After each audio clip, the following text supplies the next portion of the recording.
Good evening. My name is Pauline Giordano. I'm the Director of Development and Marketing in the Delaware Art Museum. And I am just so delighted to see so many people here. I am so happy to have so many people here in support of Dreamstreets number 51 and in support of the Ready community of Wilmington. I'm going to be very brief, have lots of leaders tonight. I don't want to cut anything short. So my first order of business is please sign into your cell phones. Thank you very much. I also want to let you know that the exhibition Dreamstreets Art in Wilmington 1970 to 1990 is open this evening. It's in the gallery directly behind me. And having had a chance to see it, please you Bill. The curator of the show, Mark Gueso, kind of the green dressing and you like to ask.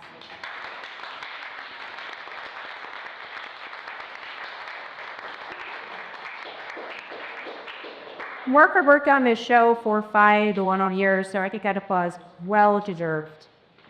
I have just a couple of quick sponsors I want to thank. First of all, Current for sponsoring the exhibition, and of course the Delaware Humanities Forum, which sponsor numerous projects in association with this exhibition. Most importantly, we're here tonight because they sponsor Dreamstreets number 51. They helped us design and print it. So I just have a few words to read. This program is partially funded by a grant from the Delaware Humanities Forum, a state program for the National Endowment for Humanities. The Forum, an independent agency for most understanding and appreciation of the humanities and their relevance to current issues of public concern. Any nonprofit global organization in Delaware can apply for a grant. Also on your chairs on the wrist you have evaluation forms. If you could kindly fill those out on your way out. I do have the April stack of pencils over here. Lastly, just a quick plug for a few upcoming exhibitions. Next week on July 23rd, the Wilmington Film Festival will be at the museum with Geo Stewart. And we have 2 more gallery talks. There was one on Thursday. We have one on Thursday, August 20th, and Thursday, September 17th. You can find the artist information for those talks on our website, delart.org. And without further ado, I'm going to turn it over to Stevens.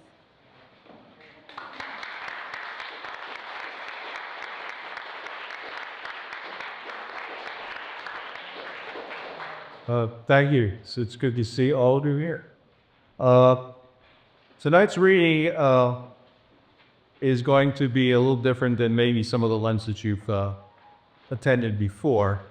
I want to refer you to our little program because that will serve as the introduction to all the readers. They will just come up here and read in the order in which they're listed.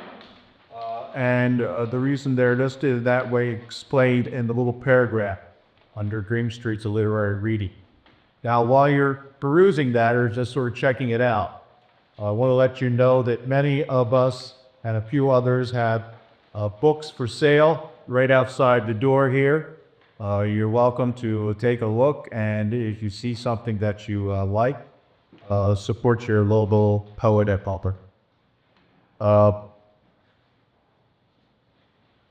So without further ado, we'll get this thing rolling, and I'd like to start off by introducing one of the founders of Dreamstreets, and you'll kick it off. Please welcome Lew Bennett.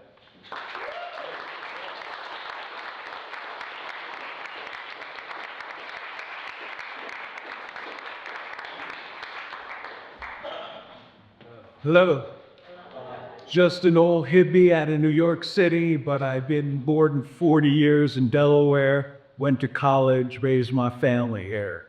And for tonight, I had 2 short things. One goes all the way back to the founding of Dreamstreets. Besides writing individual poems, I was into series of poems. So this one, Bronstein, went to over 50 poems. I'll read one short one from here. It's based on an autobiography, and what poems to hear about the man's childhood, adolescence, and life in his 20s. Nothing beyond that. Of course, I was roughly 30 when I did this. So I'll read the first one, as sort of like talking about the coming of the Industrial Revolution in rural Russia. Talk of the city, forest of trees, row after row, numerous as trees. Factory fantasies, new watch and boots, fascinating younger men, elders stuttering, loose women and drink, getting back to safety of field work and bare feet. Oh, that's a red one. And while this was mostly written in the 70s and revised early this year, I have written one poem this year, very short one. My mother-in-law died a few months ago, and, that's natural, course of things. But with deaths, I often think of earlier deaths in my life, and particularly my brother Matt, who died earlier on, and my brother Steve, another Dreamstreets contributor, went down, had to take care of all the odds and ends. And Steve actually designed the headstone, which is about maybe that guy.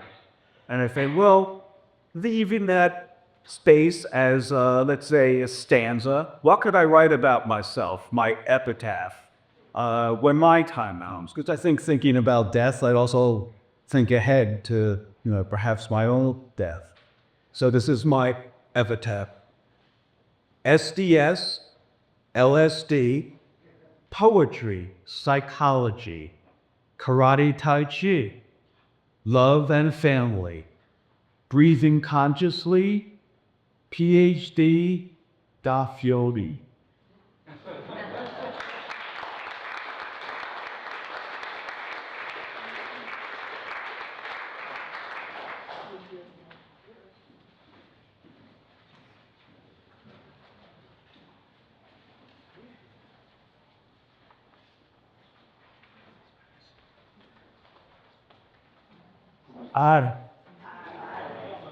My name's Todd Bates, don't call me as I'm not a poet.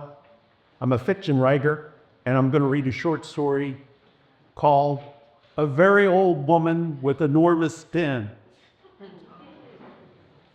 That May morning, after the hurricane that swept the Delaware coast, Abe Hicks and his 15-year-old son Tucker were the first on the beach by the Rehoboth Boardwalk. They'd eaten breakfast at the Rockwood Diner a half block away, and both of them wore waders and fishing vests. They planned to drive to Cape Henlopen Point to try their luck, having caught flounder there after the last big storm a couple of years back, but decided to scour the beach first for washed-up bait. Abe headed toward a seething mass of hermit crabs. Tucker spotted something in the other direction, and, moving closer, saw a human-like figure sprawl face down. "Hey, Pop, come see this," he hollered in the wind, which was still gusty. "What is it?" Abe said, walking toward Tucker, who stood wide-eyed over his strange find. Tucker reached down and turned over the body of an old woman with a fish's tail. Her fins were bigger than those of the marlin Abe had caught off Key West 5 years ago. Barnacles spotted her bony arms and the backs of her hands, and covered her breasts as if finding the most nourished at there. Her eyes, gray as the surf, gaped vacantly at the sunless sky. "It's a mermaid," Tucker cried, finding his voice. "A really old one. What should we do with her, Pop?" Abe had fished for 40 years and seen all kinds of marine life, but never the likes of this creature. His impulse was to carry her back into the ocean, but she looked dead, her body motionless, her eyes unblinking. "I don't know," he said, and knelt by the mermaid. Seaweed stuck to her long white hair, and a sand crab crawled to its tangles. Abe felt for a pulse on her wrist, her skin cold as a fish. He frowned and shook his head. Tucker held his bait knife under her nose, counted to 10, and showed Abe the condensation on the blade. "No, Pop, she's still breathing. What should we do?" Did the mermaid need CPR? Abe wondered. Should he call 911? After all, she was half human. He took out his phone, started to dial, then stopped. The wind blew sand from her scales.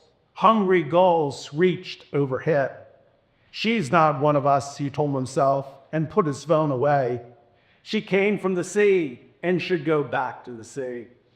"Take her arms and I'll," he said, and broke off as 3 boys and a girl with a black lad ran up to them.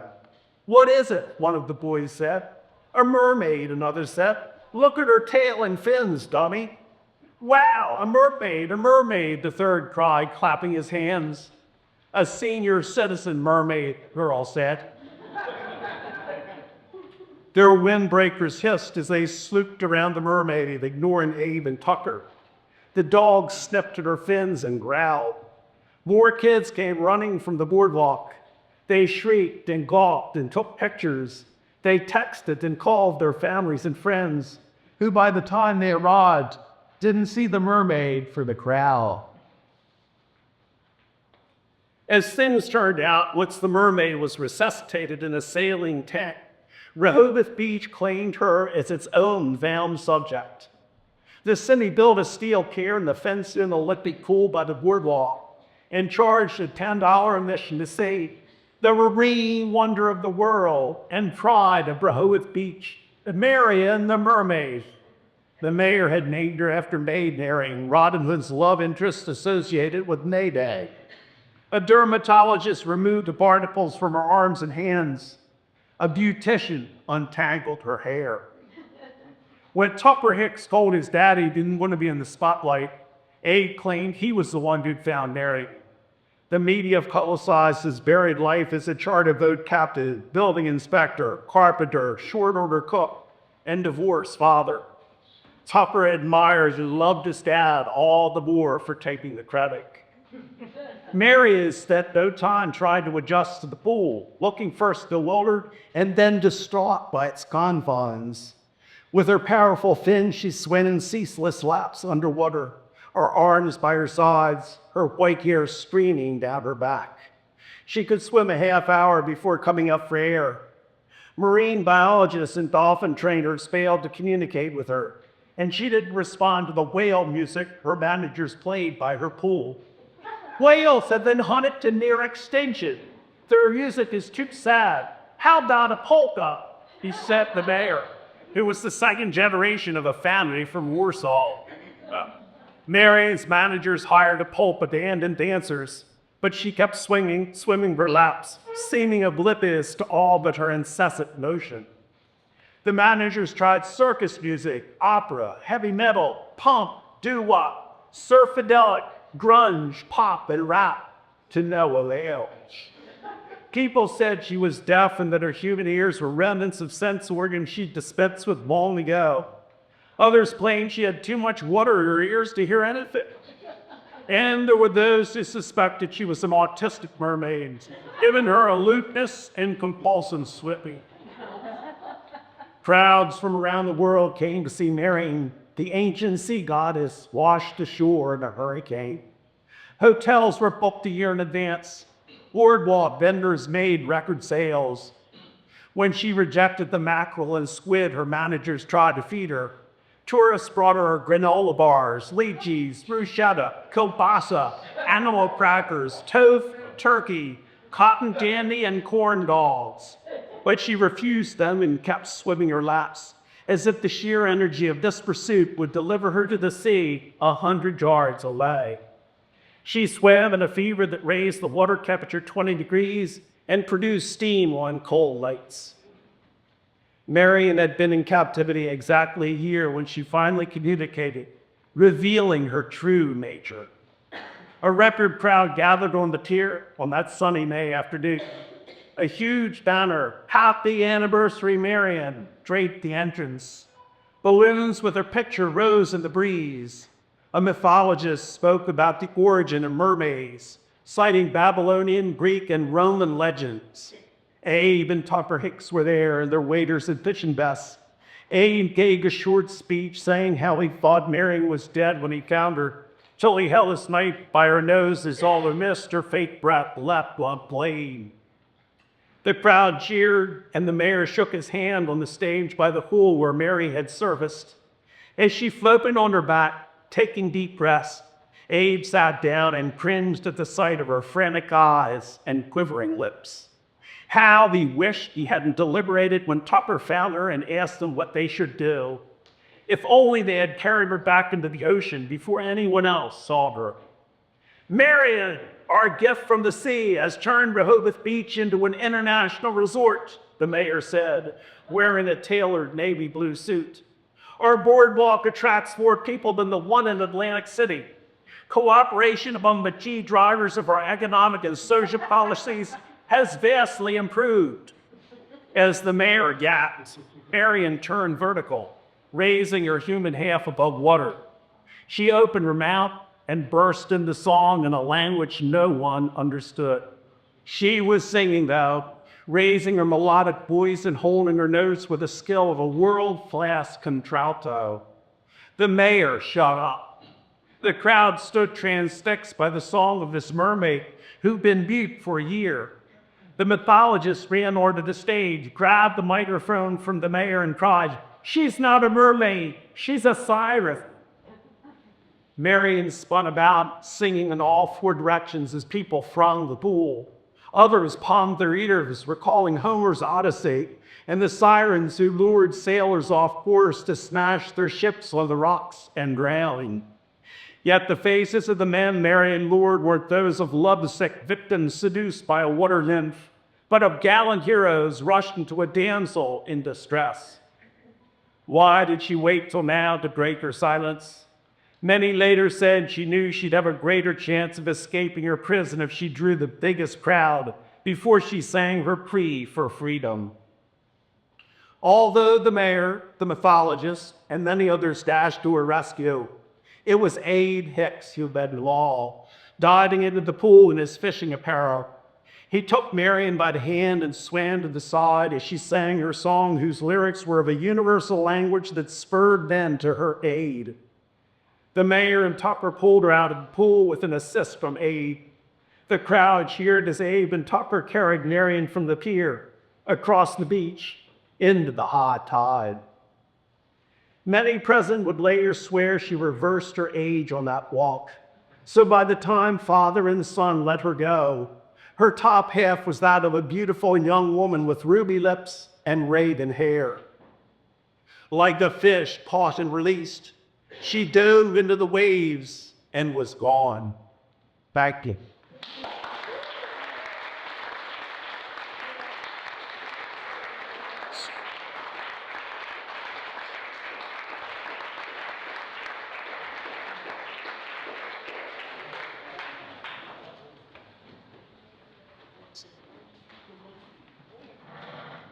Hello, I'm D.E. Lanyon, and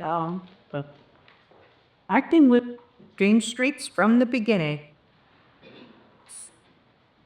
I have a series of poems that I'm going to read, and some of them are poems and self-art.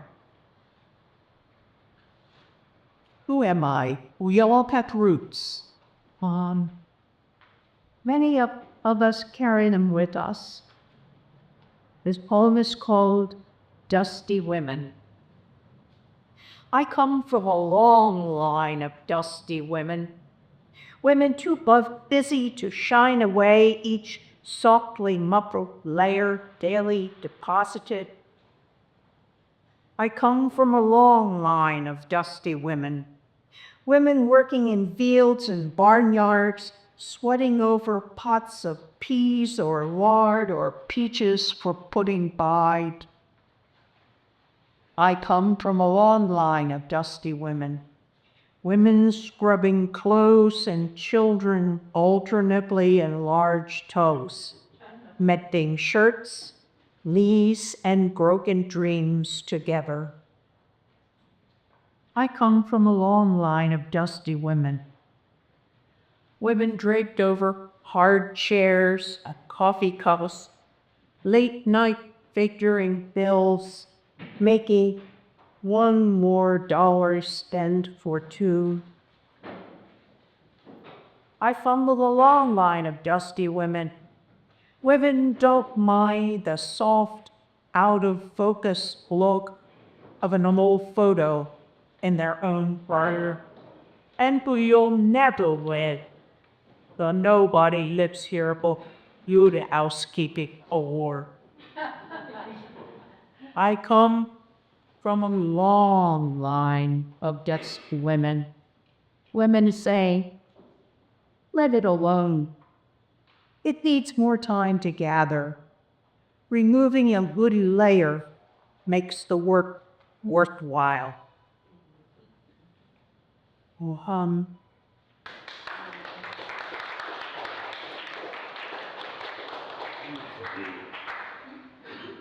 When I finally had a referent experience, that is, something bringing to light an incident and feeling and reliving it that you had forgotten many, many years before. And I felt like, oh my gosh, I'm finally a poet. This is called artificial weather makers. Except for an occasional dusting of white Palmery Blakes between gray glades, there was no snow in Vermont. Winter chill bites deep, nakedly brown, the ground keeps the jello mold footprint of a large dog, each round toe hole filled just to the brim with wine crystals. One morning, Brother and I took the pink cardboard box of scented powder from our mother's dresser top and sprinkled the entire contents on the bedroom carpet. We took turns shaking the shaggy puff, obscured each woven flower and ribbon design. We created a snowstorm and, like careful gods, left no footprints in the perfect white. Grandmother discovered us by our silence, and that happened. She sat us facing each other in the living room. The tips of our fingers tucked under the edges of our thighs left small round indentations in the browning plush of the upholstery. January, no snow in Vermont.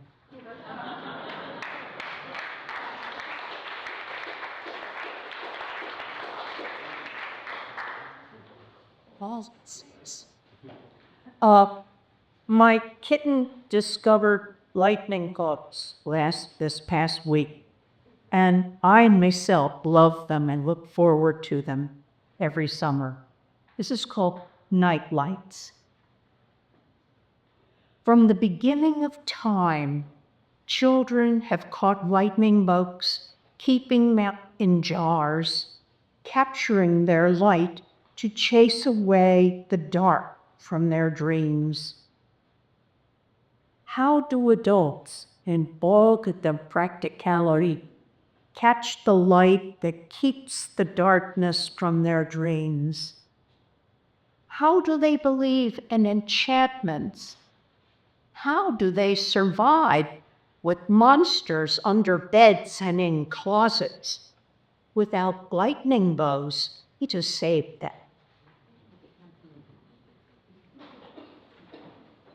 And I think this poem, now this is a much more peaceful, but I think this poem kind of talks about my life. It's called The Leech. When we jumped across that 5-story chasm, rooftop to rooftop, your urgency was so great, I did not stop to think. Threw you my shoes and leapt.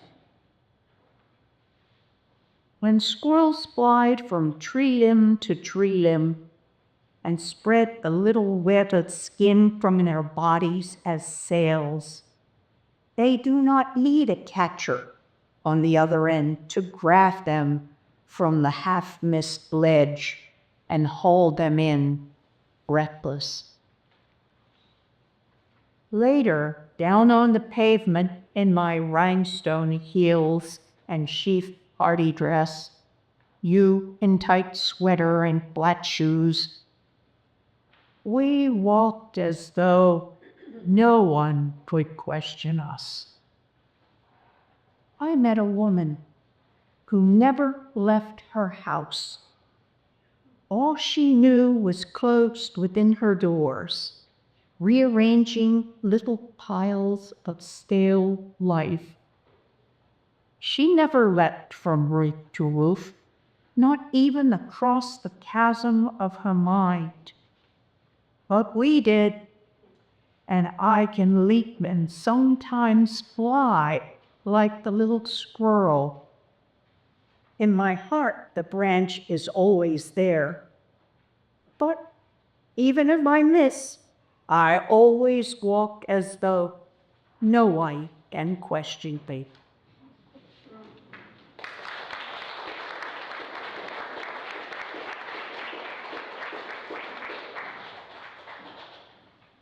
This poem, it's fairly new, and the spring rains that flooded so many areas brought memories back to me. This is called By Thinking of the Myth of Noah.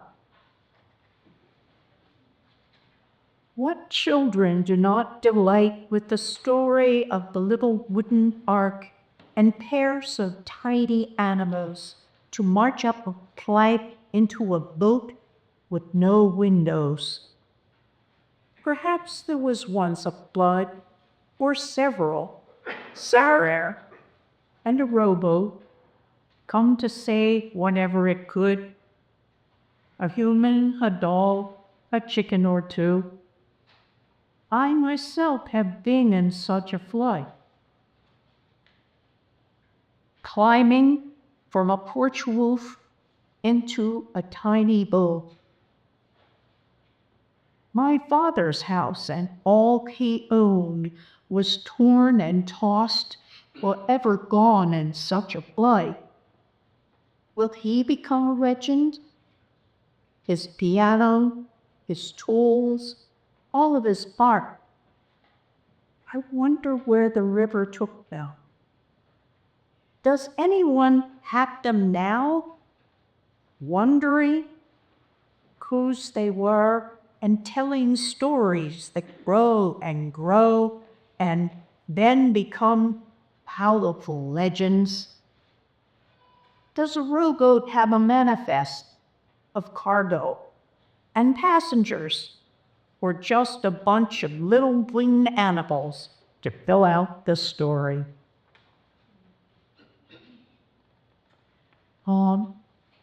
This is my next to last poem, and I'm an artist. One of the things that I love to paint every year is the Queen Anne's lace when it blooms. This is called Summer Love. I think of you and Queen Anne's lace, tall and on a slender stalk, etched against the summer sky, impressions of a bird song from a silver fruit, something very fragile and beautiful. Delicate immortality of grace, hardy and wild, untamable and uncontrolled, willful and strong. A common plant, but with a royal soul. I think you and Queen Anne's lace. And this is my last poem, and originally I wrote it for my aunt, who tatted from the time she's 7 years old, and she could tat and tongue and never make a mistake. Her tatting was exquisite and beautiful. And if you've ever seen anybody tat, this is the motion. It's amazing. But then I discovered that this was much more than just a poem for my aunt. This is a poem, I think, for anyone who has ever been creative in their lives. Lace knickers. We are the lace makers, more aware of the shapes of the holes, making what is not there that which is most beautiful. We are the lace makers, taking the least and making from it the most. The Lacne, challenging Minerva, web spinners, industrious little fibers weaving from essence a substance that in turn becomes essence, making of what is not there the most important.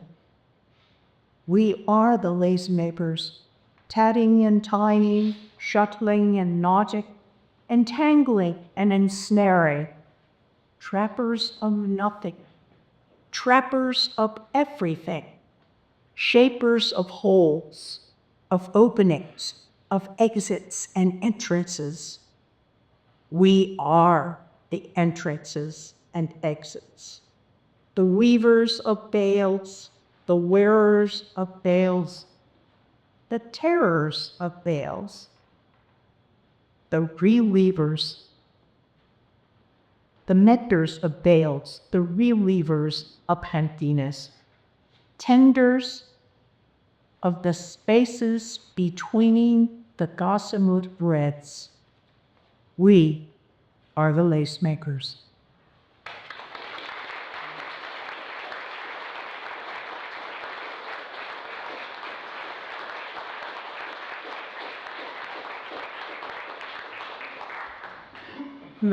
G. Lanyon, our Delaware's Poet Laureate Emerita, and my dear friend. That was a wonderful game. Thank you.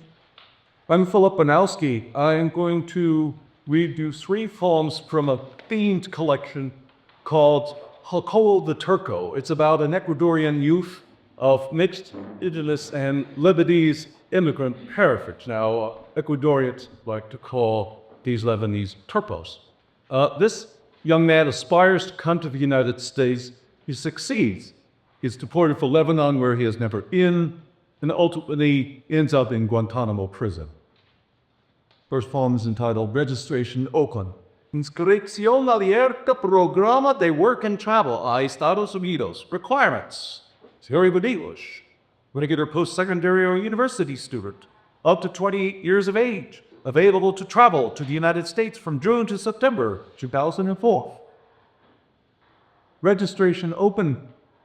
Taped above the tapia of my mother's birth house wall, between a window on Peguche and my peeling scheme of Levittown, USA. Houses like rectangular beads woven in the tapestry of my dreams. Indio, Turco, or mono.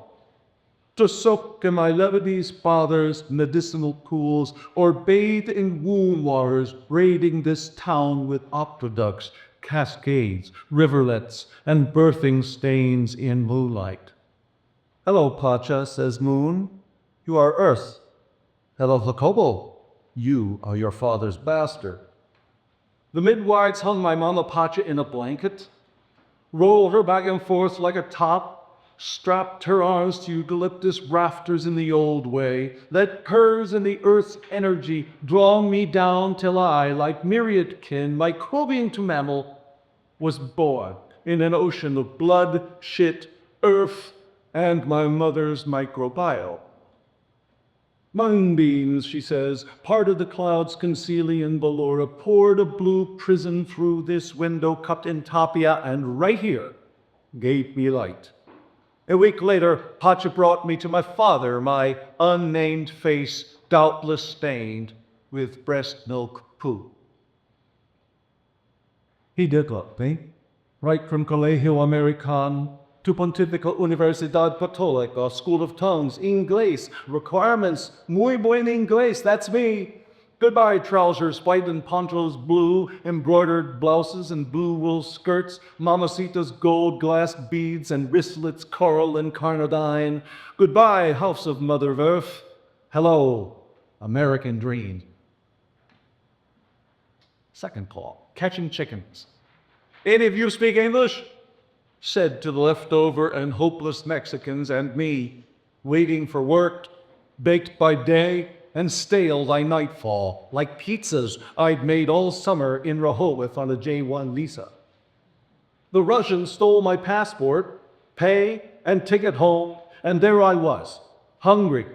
But now, our late saved the day. My English overflowed with accents I'd taken with the tips. Collegiate grandma, six-pack Joe. Yes, sir, I am the man. Yes, you are.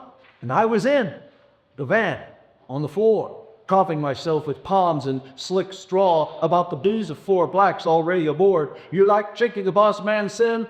You bet I do. And the black men laughed.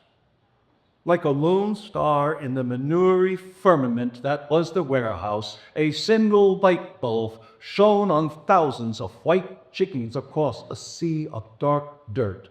They roiled softly like expiring foam, clucking mild reproaches at our approach. A giant goose-necked machine with a face of rubber snakes sat menacingly by the automated chicken catcher, sidelined for repairs. We would catch the chickens.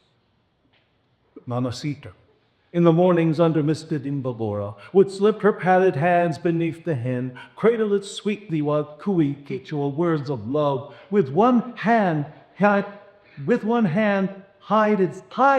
hand its eyes from her little act of shame, grasp and like a chain whip of shoulder, elbow, wrist, and neck. Halal is not so merciful. Let's work, Jose. One waded into the chicken surf to hook 2, 3, 4, 5 pairs of chicken legs between his knuckles, flail them like feather dusters into a wire shell, shake them to the rear and reload. It looked easy. The chicken, too surprised to be undocile to my comrades, fought me like gamecocks, leapt the cues in from the sticking shells and let them empty when the forklift came. Put some ass into it, Jose. We ain't gonna carry you. Behind is always twice the work. Ahead, you cast the bottle. When I finally got a sip, it filled the pores of my thirsty bones with grace. Thanks. My name's Jacobo. Call me Feet Patch, Pose Eddie. We're up here always. Now, we're scavs. Union in, get an auto-catch chicken catcher. Auto-catcher break, hire scavs and wetbacks. That's why they call America the land of opportunity. And that was true. Since the boss man fed me cheese and mayo sandwiches and offered me a job packing cut-up chickens, which Pea Patch would not do. Shit, my people did this shit for 400 years. Your turn now, Pose. Had Our Lady, who had lifted me from the river of misfortune, now dropped me in the melting spot. And finally, falling, burning, drowned. Physical pain abounding to torture must be equivalent in intensity, pain accompanying serious physical injury, such as organ failure, impairment of bodily functions, and even death. J.S. Bite and Morea to the present. There is no pain in falling, just as sometimes There is no answer to a question. scale the sky's blue dome on the narrow path that skirts the stone summit of Imbabura. Far below, the town is a crumpled map. When a pebble gives way, your hand grasps at air before you can think or pray. A prisoner, suspended by tethered wrists, the pulsing helicopter roaring in his head, his countryside sideways in the open bay tells all. We retreat from bolted windows above the plunging cityscapes, even when chased by fire, for no one wants to fall, no more than burn or drown. They know everything about me but my innocence. Turn me backward on a slab. An acrid ocean displaces air. My throat reaches for an answer, not there. Where'd you get that Arab name? Your pastor, why'd you sell it? Why carve chickens in Delaware? Why sell drugs, donuts? The Palestinian was Hamas, right? Mrs. Haddad, Hezbollah. Why do you eat the Jews? I don't know where, why, or if. Only put me on my feet and give me air. Air. Air. Thank you.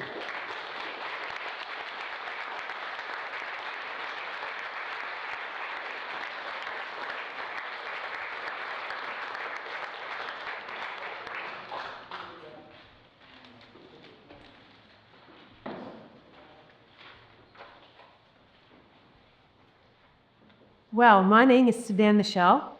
I haven't read with this whole group for many, many, many, many years. I was so surprised to get a call from, or an email from Steve. And so I put together some things over the course of the years that I've been writing poetry. And I live in New York now. I've been there for 22 some years. And New York is a strange place. And maybe I'll retire to Delaware. You never know. This is from 1974, the first time I visited New York. It's called Vignette. Tomorrow, the subway. I shall go underground, take up knitting at fractions of the speed of sound, learn to tango alone.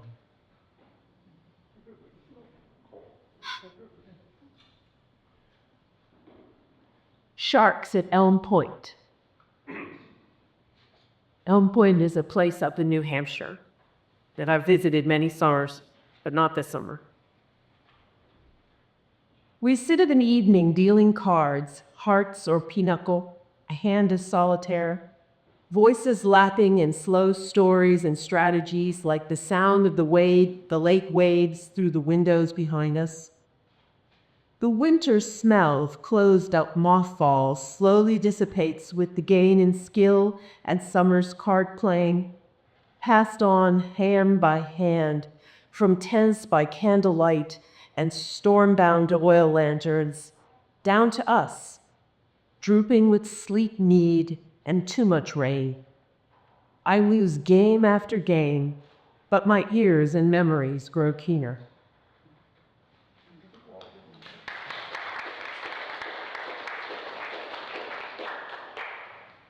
One of my favorite forms of poetry is a sonnet. This is not a sonnet, it's almost a sonnet. So I have an almost a sonnet poem that I have a sonnet.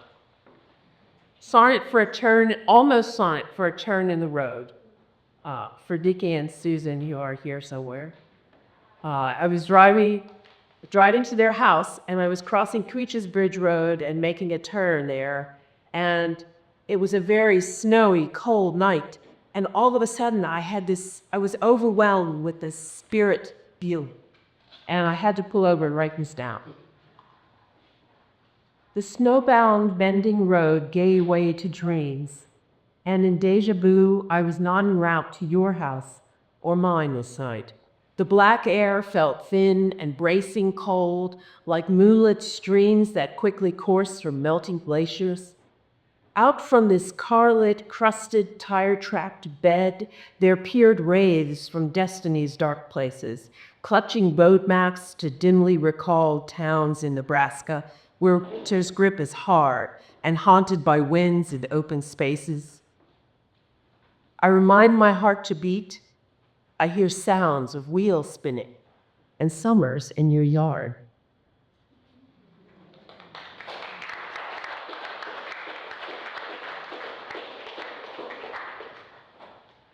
In these ensuing years, I've learned to dance. I used to do contra dancing. I used to be young at Ben's, I tell my parents, and my college aides. I did this in St. Louis, and I met a doctor there who did missionary work in Kenya, and he had a Maasai spear, and this is a poem about that spear. Somewhere on the plains. This is a sonnet. What is it in this grasp of Maasai sphere that calls Morans to dream before battle posts?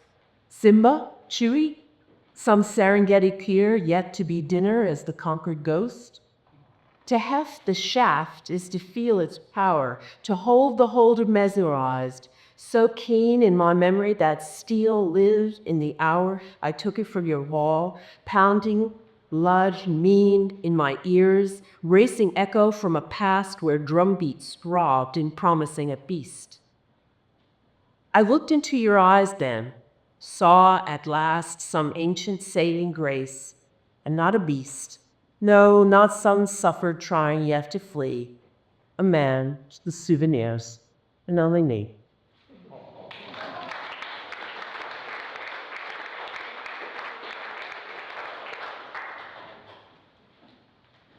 I have a dear cousin who died 2 years ago from colon cancer. And to support her, I've used all my vacation time because you can't take family leave for cousins. I was part of Gilda's Club, Never, which is in the United States, and I would go every week for a counseling session with a group of people all going through the same thing, and it was the most wonderful support group. And when I left that group, I wrote down this poem. These 2 hours. Sometimes it seems forever, and other evenings far too short. These 2 hours pass, and we grieve for the lives we used to have, the lives we wish we had, each other's minor miracles we wish again were our own, and sometimes they are. Ye spend these 2 hours staving off the relentless march toward death. Like this year's flooding Mississippi, we know it will happen again and again, and no amount of tears or higher ground will change the pace of the lives we now have. These 2 hours, we hold on to each other's voices. We are a kind of life graph, tethered still to our separate planes, unwilling to cut any cords, unwilling to flow too far from each other's sights, knowing our separate planes will sink and we must cut the cord. But that day is still days or weeks or months, yes, maybe, ahead of us. And the holding on is hard. We remind ourselves that we have muscles we did not know we had, that we ourselves can still swim, can learn to breathe quickly, deeply, while our own heads are above the water, and that our swimming, our patience, our katina strength, even if it seems a little false at times, all of it, the uncertainty, the doubt, the faith, saves the drowning hands we cling to for a little while longer, for at least 2 hours.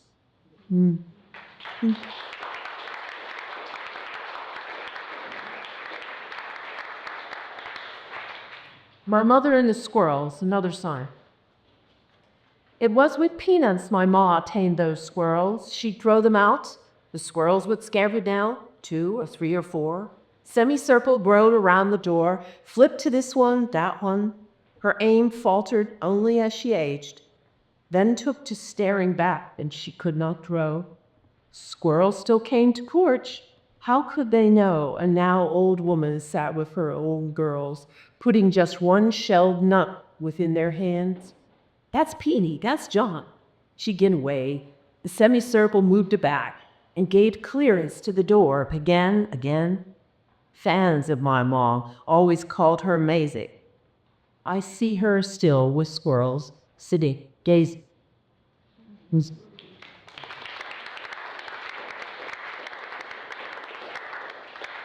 Rainy night, Brooklyn, 2003. Please do not chain bicycles specs. Was on closest sign inside the door. What should we do then? Set them free? For more information, I long to ring a bell, find a landlord who'd say such a thing, tell him or her a thing or two on grammar, clear expression, but more likely scammer out some question about what was meant, hence, what was the point? I had no light to up, no lock, no chain, no key, no real reason on this rainy night in May to even talk about the lack of pleasant season. Somebody did come and ring. No one was home. It seemed the house, like Fetz, was all alone.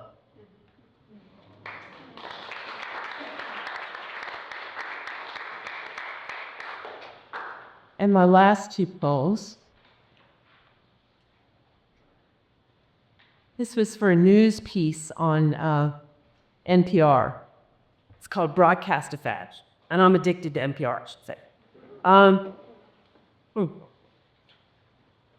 I want the suitcase they mentioned in the news, the one where you can serve 24 people tea in the jumbo. I want to go to that jumbo with you and 22 others, with blessings on our company and mission, drink Darjeeling or Earl Grey, feel elegant in the midst of chaos, find the lost uncle's grave, toast to his memory with champagne in thin-stemmed flutes, air-freighted specially to our location through the magic of GPS via UPS, and return to civilization triumphantly on the backs of poor endangered elephant. On the other hand, Perhaps this may be better left to fantasy, where it can indeed come true. What if the suitcase can't be found or costs too much? Not to mention airfare for all of us and air freight for our beverages. What if we all die from a horrible disease trying to find the right jungle, with no Christ for a miraculous recovery? What if there are no jungle fled? What if they invent time travel in some possible future, according to Hawkins, and spirit the humble away? Turn on the radio, go back to sleep.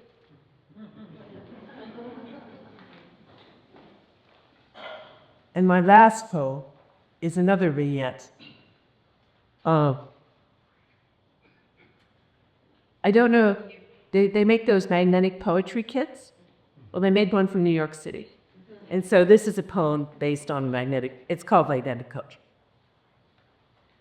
Watch Broadway keep. Ask at Liberty Fair. Boutique Borough, Manhattan. Jazz Park, Brooklyn. Trendy Architecture District. West Village, Neon Empire. Guggenheim, Whitney, Harlem. Airport Nights. A huge city, exhausted.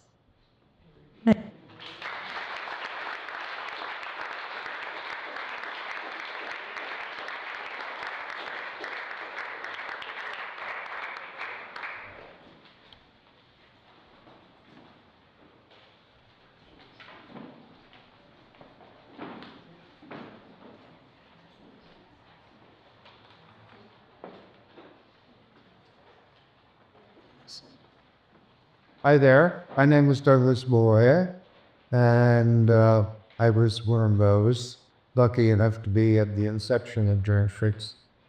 And like many others who were at inception, I have continued steadfastly through the years to participate for as long as it lasted.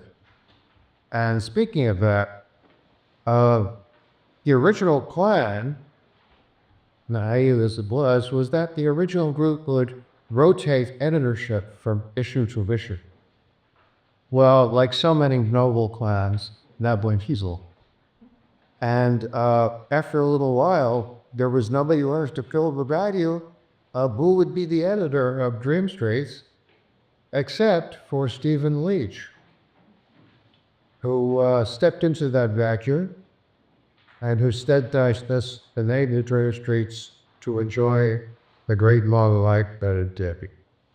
And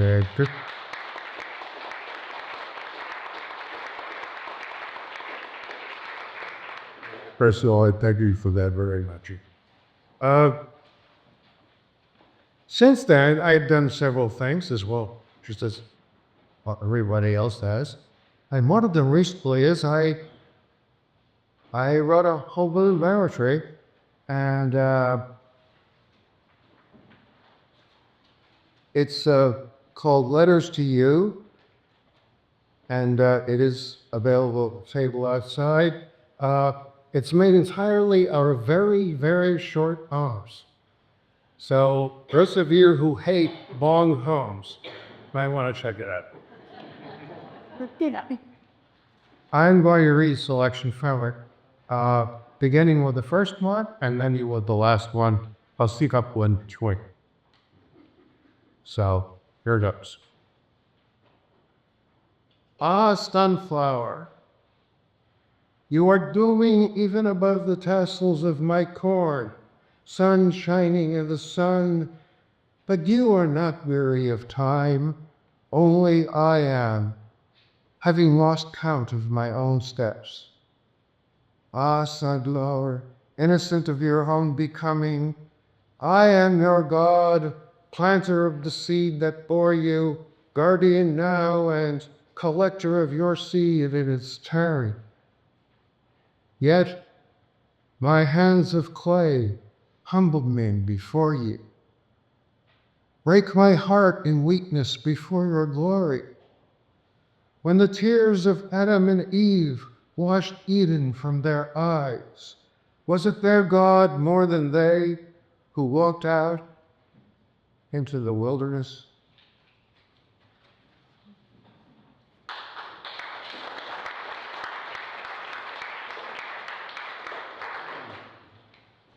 These are all written in the format of RGU, so they all begin audi. But that doesn't mean they're all autobiographical. This one is not especially autobiographical. It is called To a Corpse with the Hiccups. Try shutting up. I tell you to drink a glass of water or hold your breath, but, well, look at here. I've been to cremation where it shut you up. At least you're not farting. Incurable. That's what you always were. Carrying humanity to a fault, like a foundling to a doorstep with a padlocked door. So now you've given up the ghost, but not the hiccups. It's embarrassing. It's such a quiet room. You're jolting the flowers, and the children are giggling through their fascinated dread. Adults keep checking their watches. Better you'd swallowed a ticking clock. Or bombed. A bomb would be just too like it. Good call.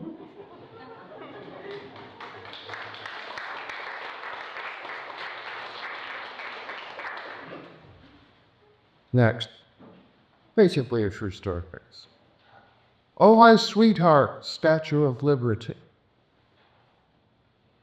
I was once inside your head, long ago, and literally too, as a tourist.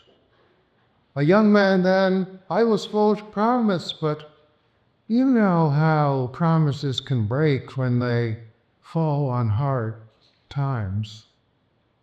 Still, I really had tried to stay faithful to you, even though I find myself now in later life tired and poor, my wretched mask often huddling. Okay, so I go to Timor Shore. Must I be perfect? Will you keep the love light burning and let me call you sweetheart? I had been one with you, even though it scares me how hollow you can be. But then it is my task to hoist the old heavy vow to help make you full.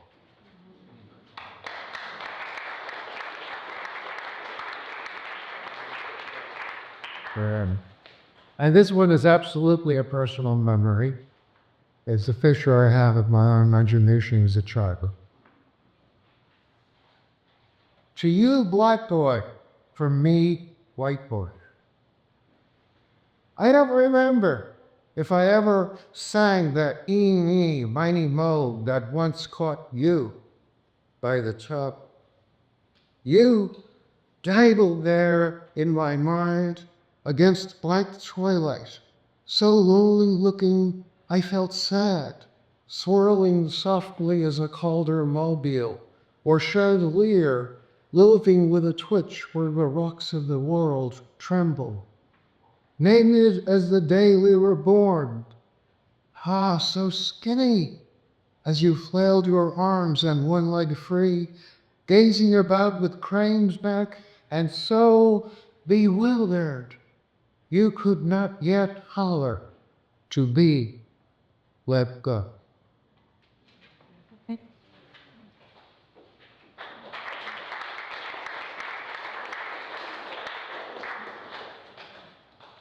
And I'll end now with the ending. And unfortunately, this is all too true of self as well as Sylvia. It's to the reader. Thank you for reading this book. If you're only reading this page, thanks for that. If you've only heard of this book, thank you for your ear's attention. If you have no knowledge of this book, but may learn someday, thanks in advance.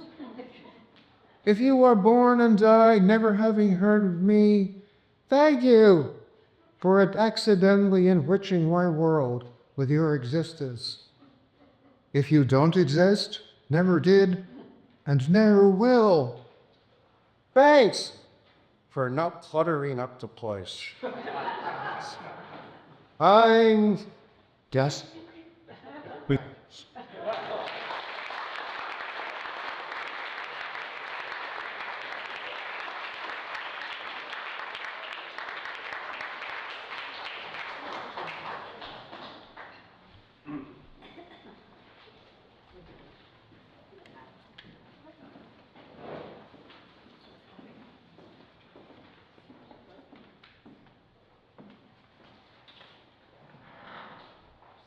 Is this on?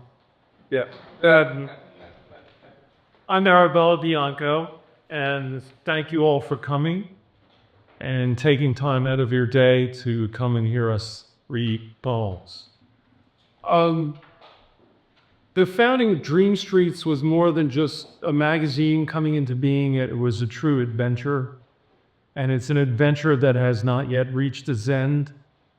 And I'm so very happy to see so many of my old partners in poetic crime here today.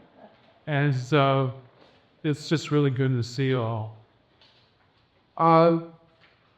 There's a town on the north coast of Spain, I'm told, called Vigo, and it's kind of like a touristy, kind of a boardwalk town.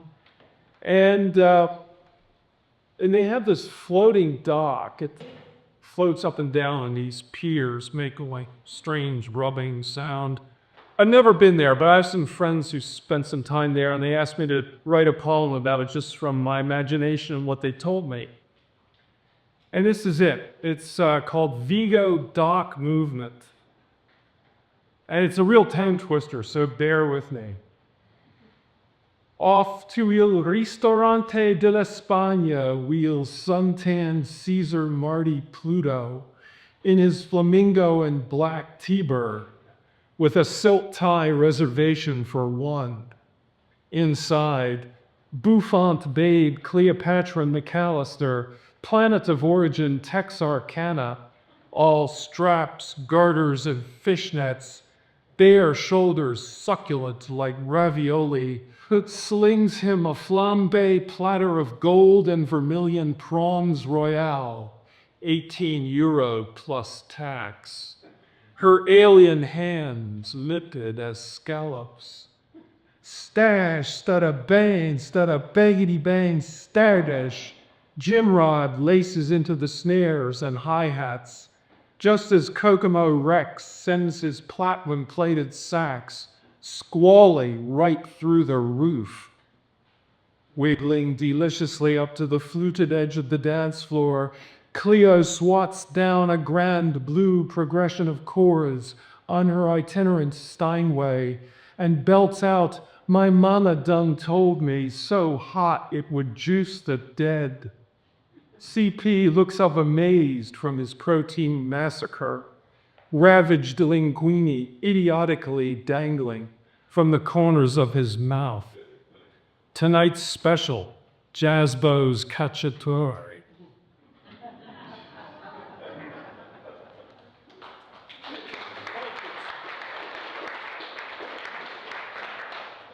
Now this poem, this is a very early poem that I wrote, and it's always been one of my favorite colors of mine. The odd thing is, although I wrote it almost 50 years ago, I've never been able to adequately title it. Not satisfactorily to me. So it's going to remain untitled. The sun is shining on a streak of silver, but I'm moving to a shady quarter just beyond the flash. Ride a comet, swim an ocean with only one kick. Something's coming, something incredibly quick. Golden eyes, silver circling song, someone's coming, someone's already gone. I wonder what it's like to be a toy, marching stiffly along in a wind-up world of toys, slowing down at the last, and then breaking, regardless of care.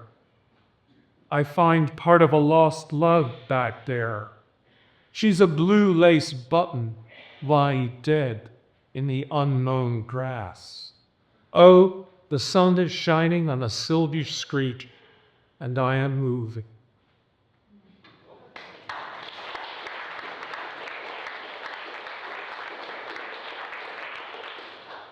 Thank you. And I'm going to conclude with a poem from the late 70s, not too long after Dreamstreets started. And I'm going to read it primarily because I know there's a couple of people here who really like this poem. This is part of kind of a time period when Dreamstreets and its critters were going through like a mystical phase, I guess you would call it. So we're already mystical poems, so this is my contribution. It's called Resurrection County. I was fast asleep down there when the holy blue tractor sailed overhead, turned me up with a tine of its ineffable tiller, and left me here to spit the stones out of my mouth and have a few scattered thoughts about the decline of cities. There it goes, driven by a giant ladybug, escorted by black and white women with green hair on green zebras. On to the furrowed horizon. I look up. The sky is clear and silver, with sapphire vapor trails. I look down. The earth is black and brown and red and yellow and white. And now a whole new urge comes over me as I plant my feet in the heart of the earth, and I rise up, up, like a fountain of grain, and I unfold in the clear silver sky, and all the airplanes of the air are landing in my arm. Thank you.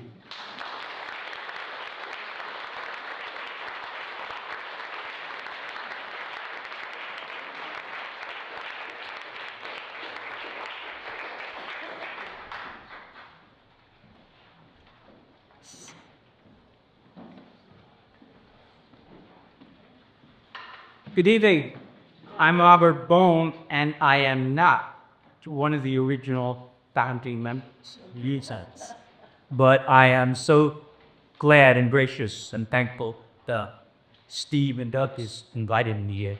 I did participate them later. Yeah, they got all grant. First poem I'm going to read is called Solution. It's about a girl in India. At the time, she was 17 years old. My wife was from India, so we spent a lot of time and watched this young lady grow up. So the poem's written about a time that is a number of years ago. Salochana. Still as a clock bind on a windless day, she sits on a brick pile near the barbed wire fence behind the factory. In the sweltering heat, a day later, walks along the adjacent lane. Eyes glued to the book on her lap, she doesn't look away. Turning the pages, fingers thin as hibiscus stems. Her hand's beauty doesn't obscure the violence of her focus, the way she stares at a page, daring it to withhold its nudge. Salochana comes from the poorest of poor backgrounds. Today, she's a little over 40. She's a school teacher. She still reads. She's taken over the matriarch position in her family from her mother, although her mother's still alive. It's a house with a wonderful father and husband in it, but it's a matriarchal house. They got 3 women in that house that would knock you over, and Salochana was one of those, right? You know, these are the heroes that they need to look for, right? They're in everyday life. And people often think of poetry as self-exploration. I've certainly written a lot of poems that deal with myself and my background. But one of the real pleasures and disciplines of it is trying to concentrate enough that you can enter into the rhythm of other people's lives and at least get a partial glimpse of those lives through their eyes, not yours. No? Here's another part. This poem is called Bannowsky, age 64, Long Beach, New York. I come from New York. It's a different kind of trying. The color of mackerel frozen in ice, his hollow cheeks. Shivering, he leans against the wall. The January wind, languages beginning, sweeps across the boardwalk, not far from the Peep Club, nailed shut for years. Like a fir needle, tapering to nothing in the Russian forest he'll never see. history leads to him. When me and your papa first comes here from Corden, his mother used to say, we lose track what real cold is. That was then, he thinks. The granite Atlantic beneath a drab sky as seen by gray eyes makes him feel triumphant. The place, this place, the pure dead weight of it, possesses the solidity he needs. No junk in his veins for 9 years now. He dares the wind to screw with him.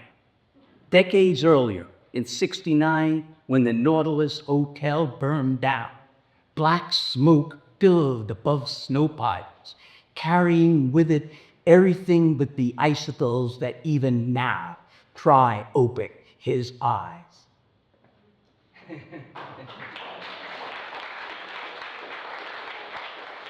This man, when he pulled himself together, never fantasized again. I don't mean that in a bad way. He saw what was in front. He saw the world. And if that isn't a triumph of self-education, I don't know what is. Now, this poem is called Growing Old, Death Still Disgusts You. It was written on my 71st birthday, and it's in memory of a person far younger than me who died that day on my birthday. You died the day I turned 71. Couldn't hold on, I guess. You should have known my Uncle Adam. Fingers thick as railroad ties. His calloused hands never unclenched once he grabbed hold of something. A twine spreader at the Plymouth rope-making factory, or playing baseball, a catcher who never dropped a pitch. Oops, lost my first. Oh, but you, my young friend, that wasn't your style. Your hands didn't have the strength to grab a car bumper or stop sign pole and pull yourself up, alive and still smiling in spite of being filled with bullets. Was it your fault, though, with all that lead weighing you down? Unlike Uncle Adam, who'd never been shot, and also unlike him with his craggy, lined face and white get-in free pass to every bar in town, you knew all about cops shooting to kill whether you had a weapon or not. Knew even before getting gunned down. You're the dividing line now, son.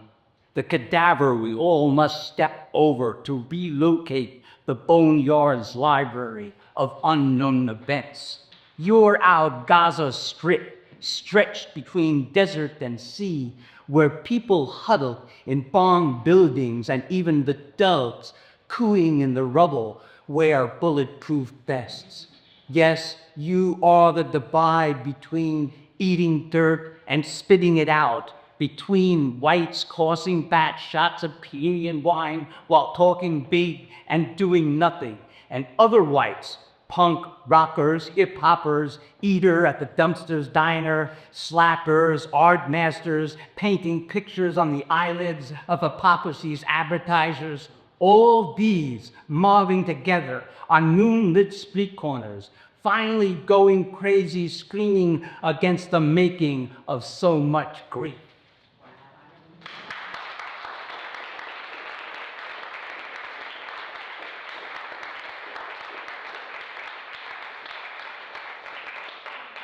That Michael Brown was killed on my birthday. And I say this, a lot of white people in this room. I'm a white person, I'm not African American.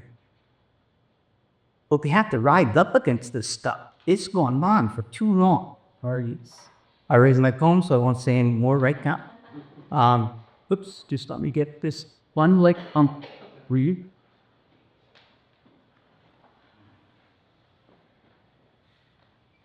Okay, I'm reading this poem because my grandson, or one of my grandchildren, decided to come to this meeting tonight.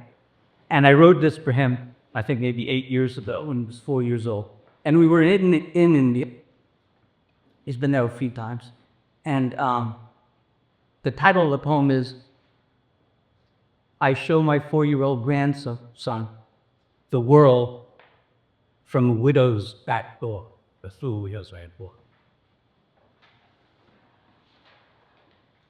This front door, we opened the front door, or the widow opened the front door, a woman leaned up, and you could just see straight through the house to the light going through the back door. So it was a lane back there. To the left, the lane leads to Pipeline Road, then to the temple up the hill. To the right, it winds past Anand's ruined factory toward the jail. To both left and right, a variety of paths intersected the lane, leading collectively anywhere anyone wants to go. This is what we want to leave our children, that these possibilities can be real for everyone. Thank you so much.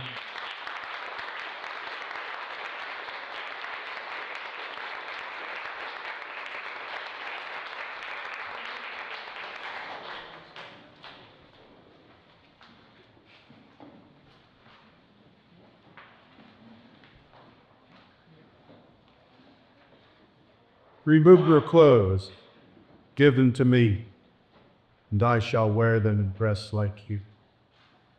Bless them, give them your shape. The mirrors have been banished by burghers who have sought the sterile land where the spirit has forgotten the flesh and the flesh is no more. Whiz-bang Billy being such from the desert back when reminders filled the fields, cactus whisper against the cool, snakes strike at clouds, can't hear yourself think it's so. Laurels they throw, sucking their gloved hands, kicking in, filling the air with media, themes made in coffee pots by alchemy. How can you feel, he said in sign language, you fear Matam, acknowledge no fool. Say instead that it is the clothes I wear that is I myself. After all, it is you yourself that long to be seen. Let the light pass by, it goes quickly into darkness and still will twinkle in the scheme, the widening of your notions.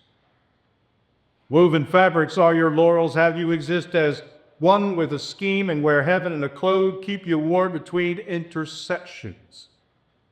But burghers they be deaf and do never hear complaints, for their deafness is not the ear.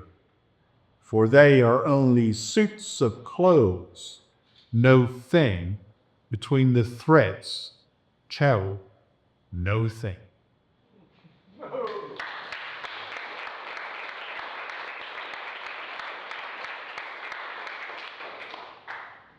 Many of us who have been reigning for many years are haunted by the spirits of those who have come before us, I especially.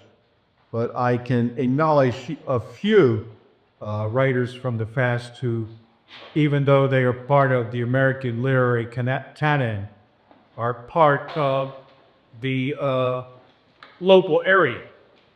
And I speak about people like Walt Whitman, who was basically a mid-Atlantic writer, but especially Edgar Allan Poe. We know that in new art, Edgar Allan Poe's memory is especially cherished. And to do that and to continue that feeling, I'm going to read a poem about Edgar Allan Poe. This is a poem called Poe Speaks from the Dead, or from the Grave. And it's for Armistead Gordon, who was actually a friend of Poe's, barely mentioned in any biographies because Armistead Gordon was black. If you think about the novel, the narrator Arthur Gordon Pym, gives you an idea of that acknowledgement. We believe that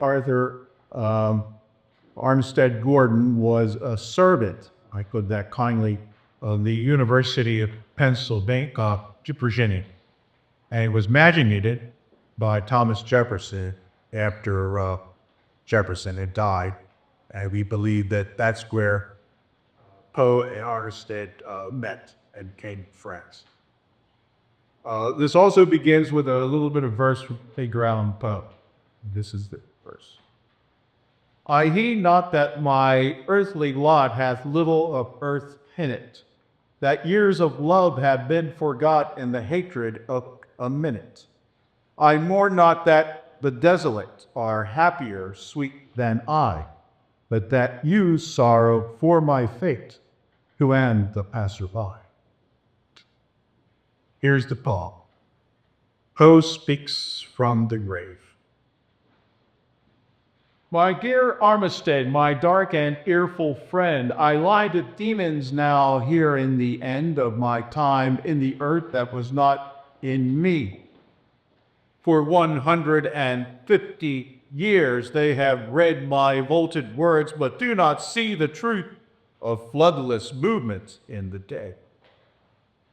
I loved her faithfully, and oh, so many faces with delicate embellishments of my thoughts. But my passion-running blood had brought only substance of the earth that races to my head, substance of the dead that moves. We meant to seek the demon's door and other such nightly lures. My hand handled the gold of access. My lip touched the finest burden gold could bide. I licked my tea with fragrant tinctures of laudanum and cannabis, and this to bring her light into my eye from where she sat among the roses in the sky. The worms now writhe in me as I writhed in light upon the earth, with only ugliness and torment to be consumed as work. The worms now writhe in me, and now I see with rotted eyes how vain my cries of pain were to her ear, for she could never hear the substance of that firtless sight. How right it was to stuff my mangled self up that stack, how fitty to lie chopped up and bleeding beneath the floor by watch still going, tick-tack, tick-tack. How good it was to get sucked down into a whirling pool, for I alone have become the solemn cosmic pool. I shall no more awaken in the flesh. My temple soul has been taken and to mesh with the kingdom of the worm. My end has been extended long, for I am paying for all the wrong that I engendered in my term in flesh. I will not speak words like Voldemar, nor will they wash up from the sea. I know for many that I am near, yet so very far. But she too was very far from me. My dear Armistead, my dark and earful friend, my blonde-tressed Lenore has found her gruesome end and took away that gilded day, replaced it with the idle sights of El Dorado fading, yet clung to vainly with Amontillado. In this solid place which I lied, where the bells have long ago rung, every face has sung the hearts with them, and with that song did indemn my betrothal to Virginia Clem. Long ago has dried up all my gore. Long ago I cried into silence the song of my Lenore. The taste of bourbon and of rum has stilled with the swing of the pendulum. Oh, wash me in the golden waters of redemption. Take me up from this deep pit. Take me up, up, up from this dank smelling place, and let me sit once more beside the face of young Lenore. Give me the cup of the Eucharist. Take me up, up, up through purple mist. Take me, solemn, lonesome, raven bird of York, unite me with my young Lenore. Float me high above the sky, blessed with favor in her eye. Let my blood quench demons, let them be the passers-by.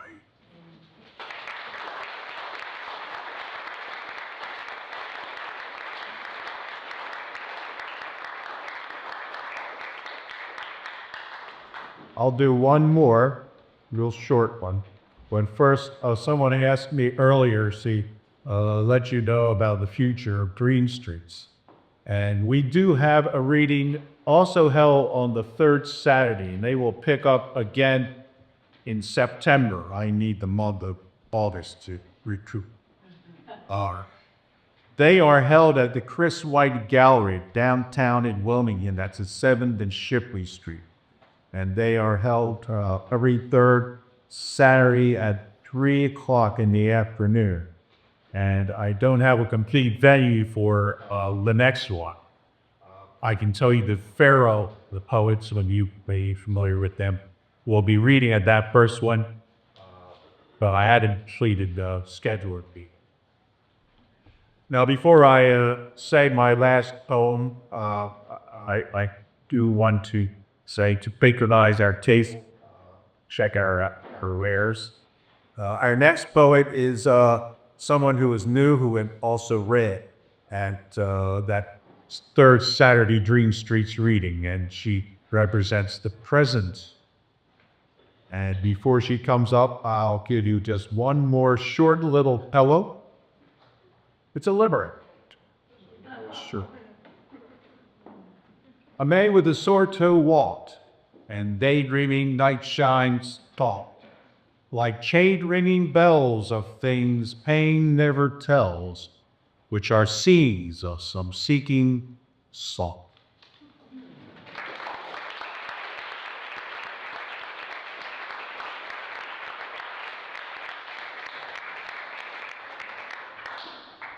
Thank you, Stephen and everyone. My name is Sweet Franchon. I am honored to be here and have the opportunity to share with you my worth.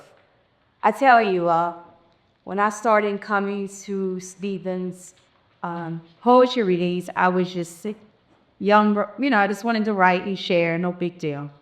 And before I knew it, it's evolved into this thing where I performed just recently, Clifford Brown Jazz Festival.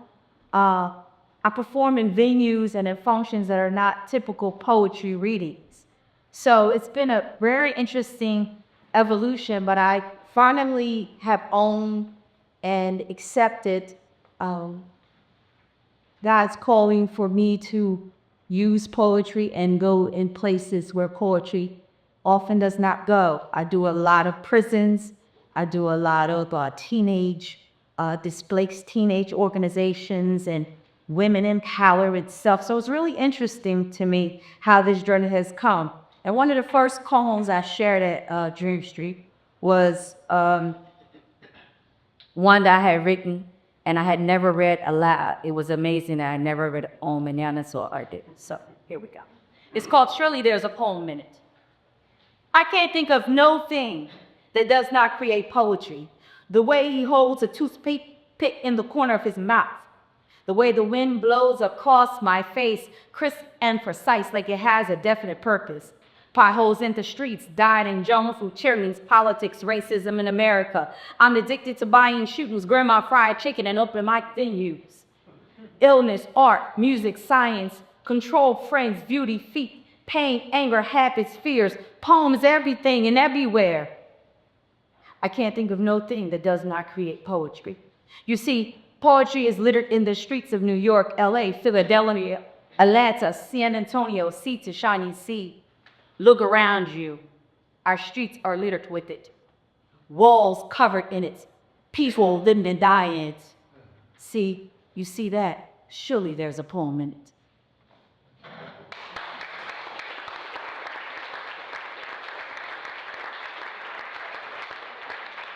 And part of the journey, as Father said earlier, is that originally I wrote, I'm sharing with you from my book, which is now unfortunately, well, not unfortunately, but Show of the Times, is only in digital format. If you purchase the t-shirt, I'll be bad to send it to you. Throw it out. Part of this is you write and you share about yourself, but the blessing is that you also have an opportunity to peek into sometimes the lives of others and get to write about it and share it. And having now being this public performer, everybody thinks every time I write it's about me. You know, and so oftentimes they know me, but they misinterpret the poem, but it's okay. So this one I wrote because I had a friend going through a little something and I wanted to help her find her space. And it's called Some Days. And it's her talking about a lover relationship. Some days just knowing our connection is enough. It's enough to sustain me. It is one of the pieces to my joy, a portion of my peace, a bit of my bliss. Sometimes the ache of our closeness doesn't feel like a gaping hole in my heart. And other times it's so deep and vast that I can't catch my breath. On those days, I slip into a temporary rabbit of yearning where I reach and jump and reach for that space of just knowing again so that I can cope without your physical presence. Then there are days like this when I just allow myself to miss you. I allow myself to cry, to ache, and to sit and wait until it goes away. Sometimes your call and your voice is enough to move me back into a healthy place. Other times I write poems to release it. I dance to move it. I eat to dissolve it. I shout to push it. Anything just to move it back to a pure space. Most times I simply live with a hole in my heart, carrying around knowing that I have you but I don't have you all at the same time. Oftentimes I dwell in memories of perfect moments so that I can still walk in my own joy. I can dance in my own peace. I can create my own bliss, day to day, moment to moment, until my pieces are whole again.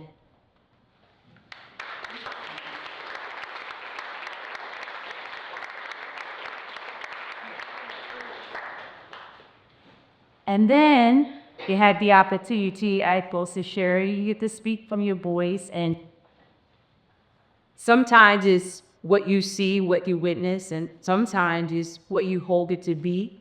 Other times it's what you expect it to be, and then there's what you plan on creating it to become. And I, from the west side of Wilmington, third room, purchased a family home there when my kids were young. Was all excited by these big old 5-bedroom house. Then things changed in my neighborhood. People started talking about how bad it was. And I knew it was changing, but still, I had good neighbors. And so I thought I would capture some of that in a poem called Urban Dreams.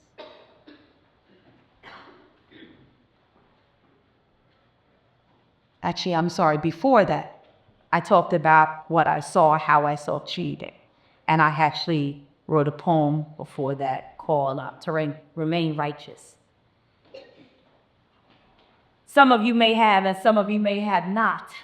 But I have been in the belly of the social economic beast. Among others who have lost their way, forced to swallow the mile of poverty, walked among the hopeless and the living dead. Yet the divine light still speaks to me and peeked at me through the darkness, begging me to just take one step forward, always calling my name, sweet, sweet. The universe is teaching me something. It's telling me something. It's challenged me to show the light in the darkest places. So as I walk down the streets in the showered breath, I still stand in gratitude in every breath. And I'm rewarded with peace of mind, good health, and blessing. As I stand in a sea of pain and human frailty, I shall fear not. I long to seek the divine light. And as long as I do that, I will always, without fail, know it will reveal itself. Therefore, I am thankful and protected. I walk with gratitude and light in the darkest places. In the shadows, I am not afraid. I walk in the shadow, in the belly of the beast.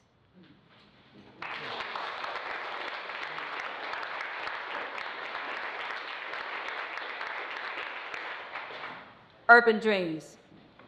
I just want to witness the wonders of the world and cry from the absolute beauty of it. I want to loosen up and dance foolishly with my children, have water fights after dinner and laugh hysterically in the middle of the grass like no one's watching. I want to open my eyes and get out of this reality trance called by too much work and not enough play. I want to find my joy in my work and therefore pass that light on to others. I want to walk barefoot in forests, watch carriages in my urban neighborhood while sipping grape Kool-Aid and watching ghetto kids play tag football in the street and the neighborhood adults yell, "Car!" I want to plant an urban garden full of homegrown vegetables and fresh herbs, toss them in tomato and onion salad like my grandma used to make, sit in the heat of July with wisps of barbecue floating amongst the city blocks. I want to be still and listen to the answers to my prayers. I want to motivate others and help them find lights at the end of dark tunnels. I want to smile 70 for no reason at all. I want to discover something good in my neighborhood. In all that I meet and hence share a moment of true love. I want to believe in rainbows and dreams again. And as an old poem once said, I want to love like I've never been hurt before. In my urban neighborhood, we have dreams. How about you?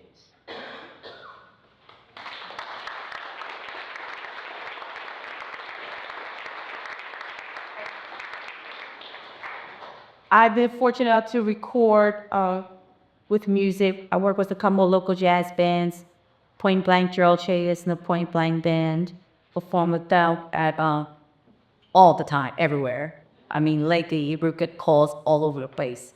Events. And it's called Can't Hardly Wait. You can download it on iTunes as well.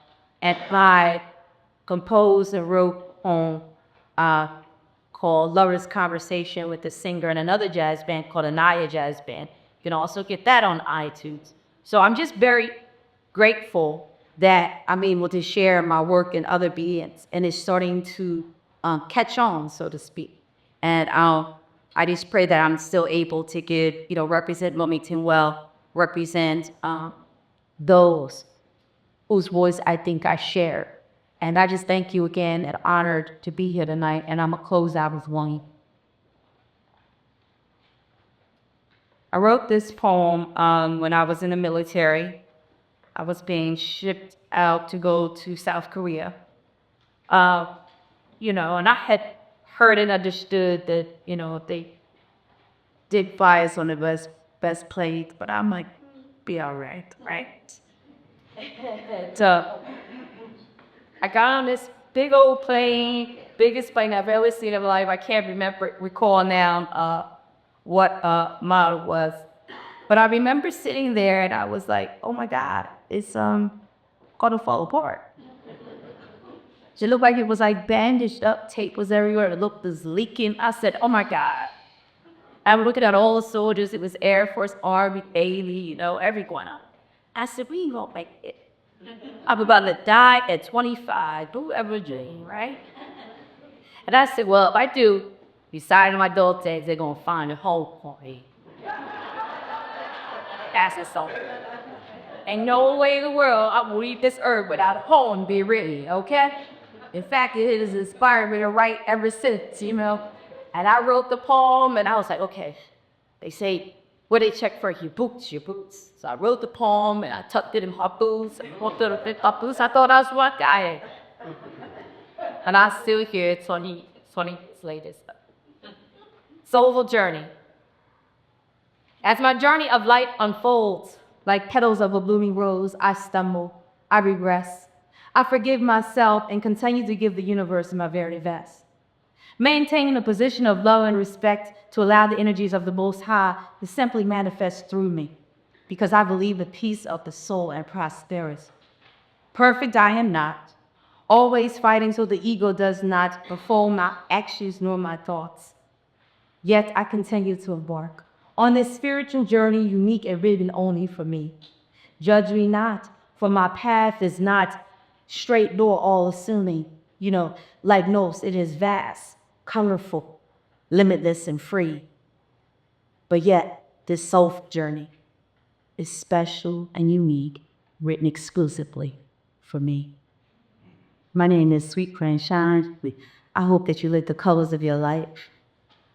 I know this is a special room. Everyone here is so inspiring to me over the years and supported. And I thank you. I thank you, Steve, for having me. But one of the messages I try to use, some of us get to part because we're a certain age, because certain things have happened to us, or whatever that message you carry. I just hope that everyone in its room, even if it's just for a moment, a day, or prayerfully for the rest of your life, that you have the courage to jump, to leap, to fly, to live a colorful life, and paint it whatever color you freaking want. I paint mine in multicolor. I dream in color. And I just want to say poetry has been one of the most freeing things that I've ever done for myself. And I'm grateful that God has given me the courage to go into places that I never thought poetry would reach. And I thank you, and I wish you peace, love, and poetry.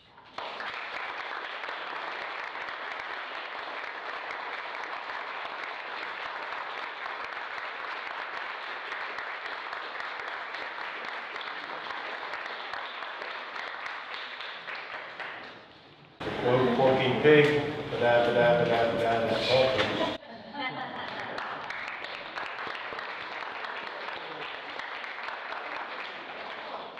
I had kite sauce is good about your variation more.